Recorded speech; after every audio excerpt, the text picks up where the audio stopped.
கங்கா அந்த ரவுடி தள்ளினோன்னே கங்கா பயங்கரமாக அழறாங்க. எனக்கு வலிக்குதும்மா வயிறு அப்படின்னு சொல்லிட்டு பயங்கரமாக அழறாங்க. அதை பார்த்து வந்து சாரதா துடிச்சு போகிறாங்க. இப்படி பண்ணிட்டீங்களேடா பாவிக்கு, நீங்கள் நல்லாவே இருக்க மாட்டீங்கடா அப்படின்னு சொல்கிறாங்க. வாங்க அங்கே ஹாஸ்பிட்டலுக்கு போகலான்னு கூப்பிட்றாங்க. எப்படி எங்களை மீறி நீங்கள் போவீங்கன்னு நாங்களும் பார்க்குறோம். இங்கே பாருங்கள், யாரும் இங்கேருந்து போகக்கூடாது. அட பாவி, நீ எல்லாம் மனசாட்சி இருக்கா இல்லையாடா உனக்கு?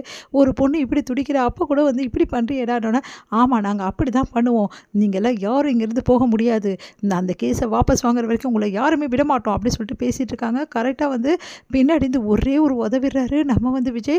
அதை பார்த்து அப்படியே வந்து ரவுடிஸ் எல்லாம் அதிர்ச்சி. என்னடா என்ன நினச்சிட்டு இருக்கீங்க? எவ்வளோ தைரியமாக தான் என் வீட்டுக்கு வந்து இவ்வளோ அராஜகம் பண்ணுறேன். அத்தை முதல்ல கங்காவை கூட்டிகிட்டு நீங்கள் ஹாஸ்பிட்டலுக்கு போங்க, எதுவாக இருந்தாலும் நான் பார்த்துக்கிறேன் அப்படின்னா, மாப்பிள்ளை அது வந்து நான் பார்த்துக்கிறேன் அத்தை, எப்படி எங்களை மீறி போயிடுவாங்க அவங்க, நாங்கள் பார்க்குறோம் அப்படின்னு வந்து ரவுடிஸ் எல்லாம் சொல்கிறாங்க. ஓ அப்படியா அப்படின்னு சொல்லிட்டு செம்மடி அடிக்கிறாரு. ஒவ்வொருத்தரையும் போட்டு பொழந்து எடுக்கிறாரு விஜய். எல்லாருமே வந்து அப்படியே அதிர்ச்சியாக அப்படியே வந்து விழுறாங்க வெளியே வந்து. அந்த அளவு சமாடி கொடுக்குறாரு. அத்தை இப்போ போங்க அத்தை அப்படின்னு சொல்லிட்டு அவங்கள அனுப்புகிறாரு. காவேரி அதிர்ச்சி, எனக்கு என்னாச்சு அக்காவுக்கு அப்படின்னு சொல்லிட்டு, காவேரி நீயும் அவங்களே கூட போ அப்படின்னு சொல்லிட்டு சொன்னோன்னே, சரிங்க அப்படின்னு சொல்லிட்டு, எங்கே நீங்கள், நான் பார்த்துக்கிறேன் காவேரி, இவனுங்களை என்ன பண்ணணும்னு எனக்கு தெரியும், நீ போ அப்படின்னு சொல்கிறாரு. மாப்பிள்ளை அப்படின்னோடனே, நான் பார்த்துக்கிறேன், நீங்கள் முதல்ல கிளம்புங்க, கங்காவுக்கு என்ன ஆச்சுன்னு பாருங்கள், முதல்ல ட்ரீட்மெண்ட் கொடுக்கணும் அப்படின்னோடனே, கங்கா காவேரி அதுக்கப்புறமா சாரதாக்கு எல்லாருமே வந்து பாட்டி எல்லாருமே சேர்ந்து ஹாஸ்பிட்டலுக்கு வந்து கங்காவை கூட்டிகிட்டு போகிறாங்க. இங்கே வந்து விஜய் வந்து கதவை சாத்துற, டே ஏன்டா கதவை சாத்துறேன்னு, அப்படி தாண்டா சாத்துவேன், எவ்வளோ தைரியமாக இருந்தால் ஏன் தாத்தா பாட்டியை வந்து இந்த மாதிரி பண்ணியிருப்பீங்க, என் வீட்டை இந்த மாதிரி பண்ணியிருப்பீங்க, உங்களை சும்மா விட மாட்டேன்டா அப்படின்னு சொல்லிட்டு எல்லாரையும் போட்டு சரியான அடி அடிக்கிறா. டே எங்களை விட்டுடான்னு கூட தாங்காமல் செம்ம அடி அடிக்கிறாரு. எவ்வளோ தைரியமாக இருந்தால் எங்கள் வீட்டில் வந்து இந்த மாதிரிலாம் பண்ணுவீங்க அப்படின்னு சொல்லிட்டு செம்ம அடி அடித்து எல்லாரையும் பொழந்து கட்டி அப்படி எல்லாருமே வந்து படுக்க வச்சுறாரு விஜய். அடுத்து வந்து கதவை திறந்து, இப்போ போங்கடா வெளியே, முக்கியமான விஷயம் சொல்கிறேன், அதையும் கேட்டுட்டு உங்கள் பாஸ்கிட்ட போய் சொல்லுங்கள், என்ன பண்ணாலும் சரி அந்த கேஸை நான் வாபஸ் வாங்க மாட்டேன், சும்மா விட மாட்டேன், அவனை இவ்வளவும் பண்ணியிருக்கான்ல அவன், இதுக்கப்புறம் தாண்டா இந்த விஜயை பற்றி பார்ப்பான் அந்த ஆள், போய் சொல்லுங்கடா அவங்ககிட்ட அப்படி சொல்லிட்டு அனுப்புகிறாங்க. எல்லோரும் வச்சு அனுப்புகிறாரு. எல்லாருமே ஓடி போகிறாங்க அடி தாங்க முடியாமல். அடுத்து வந்து ஓடி வந்து தாத்தாவும் பாட்டி பார்க்க, தாத்தா உங்களுக்கு ஒன்றும் ஆகலை, பாட்டி உங்களுக்கு ஒன்றும், எங்களுக்கெல்லாம் ஒன்றும் ஆகலைப்பா, கங்காவுக்கு நிலைமை என்ன ஆச்சுன்னு தெரில, ஹாஸ்பிட்டலில் கூட்டிகிட்டு போயிருக்கேன், கண்டிப்பாக சரியாயிடும், கூட்டிட்டு போக சொல்லியிருக்கேன், நீங்கள் கவலைப்படாதீங்க, நீங்கள் பத்திரமா இருங்க, நீ போய் கங்காவை என்னன்னு பாருங்கப்பாங்க என்ன நடக்குதுன்னு சொல்லிட்டு, அங்கே ஏதாவது அவனுங்க போயிட போகிறாங்கன்னொன்னே, நான் பார்த்துக்கிறேன் தாத்தா பாட்டி, உங்களுக்கு ஒன்றும் இல்லை, யாருக்கும் ஒன்றும் இல்லை அப்படி சொன்னோன்னே, சரி இதெல்லாம் நாங்கள் பார்த்துக்குறோம், நீ போப்பா அப்படின்றாங்க. சரின்னு சொல்லிட்டு விஜய் வந்து அங்கேருந்து கிளம்பி போகிறாரு.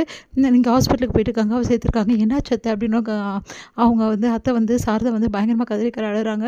ஐயோ அவளுக்கு ஏதாவது ஆச்சுன்னா நான் என்ன பதில் சொல்லுவேன் குமரனுக்கு தம்பிக்கு அப்படின்னு சொல்லிட்டு பயங்கரமாக அழறாங்க.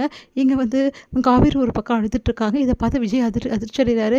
காவேரி ஒன்றும் ஆகலைல்ல, அவங்களுக்கு தெரியலங்க, உள்ளே கூட்டிகிட்டு போயிருக்காங்க, ரொம்ப பயமாக இருக்குங்க, அக்காவுக்கு ஒன்றுனா என்னால் சத்தியமாக தாங்க முடியாதுன்னு காவேரி அழறாங்க.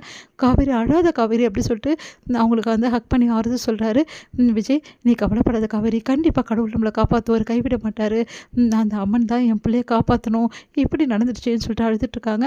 அடுத்து கொஞ்ச நேரத்தில் டாக்டர்ஸ் வராங்க. டாக்டருக்கு என்ன ஆச்சு அப்படின்னோடனே, இப்போ பரவாயில்லைங்க, இந்த மாதிரி சுச்சுவேஷனில் வந்து அவங்கள பத்திரமா பார்த்துக்கணும், நீங்கள் என்னங்க நீங்கள் இப்படி விட்டுட்டீங்கன்னொன்னே, எதிர்பாராத விதமாக இப்படி ஆகிடுச்சு, லைட்டான அடி தான், ஒன்றும் இல்லை, குழந்தைக்கு எந்த பாதிப்பும் இல்லை, நீங்கள் எல்லோரும் கவலைப்படாதீங்கன்னு அப்போ தான் நிம்மதி அடைகிறாங்க விஜயும் சாரதா அப்புறம் நம்ம காவேரியும். இந்த நிலைமைக்கு என் அக்காவை ஆக்கணும், அவன் அந்த ஆளை சும்மாவே விடக்கூடாதுங்க அப்படின்னு சொல்லிட்டு காவேரி சொல்லிட்டு இருக்காங்க. நீ கவலைப்படாத காவேரி, இதுக்கப்புறம் தான் இருக்குது, அவனை விடவே மாட்டேன், நம்ம ஸ்டேஷனில் கம்ப்ளைண்ட்டை வாபஸ் வாங்கணும் தானே இவ்வளோ விஷயம் பண்ணுறான், உன்னை கம்ப்ளைண்ட்டை ஸ்ட்ராங் ஆக்குறேன், அவனும் அவன் பிள்ளையும் கண்டிப்பாக கம்பி எண்ணணும், ஏற்கனவே அவன் மேலே நிறைய கேஸ் இருக்குது, இதுவும் சேர்ந்துச்சுன்னா போலீஸ் விடவே விட மாட்டாங்க, அவனை எப்படியாவது அரெஸ்ட் பண்ணுவாங்க அப்படின்னு சொன்னோன்னே, சரிங்க அப்படி தாங்க பண்ணணும் அப்படின்னு சொல்லிட்டு காவேரி சொல்லிட்டு இருக்காங்க.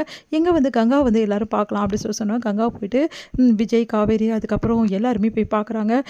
கங்கா உனக்கு ஒன்றும் இல்லைல்ல, எனக்கு இப்போ பரவாயில்லம்மா, வலி எதுவும் இல்லை, சின்ன அடி தான் பட்டுருந்ததா, எந்த பிரச்சனையும் இல்லையா அப்படின்னு சொல்லிட்டு, எனக்கு இப்போ அவரை பார்க்கணும் போல இருக்குமா அப்படின்னு சொன்னோன்னே, விஜய் வந்து நீங்கள் கவலைப்படாதீங்க, கூடிய சீக்கிரம் எப்படியாவது வந்து நான் உங்களை பார்க்க வைக்கிறேன், உங்கள் ஹஸ்பண்டை வர வைக்கிறேன், நீங்கள் கவலைப்படாதீங்க அப்படின்னு சொல்லிட்டு விஜய் வந்து சொல்கிறாரு.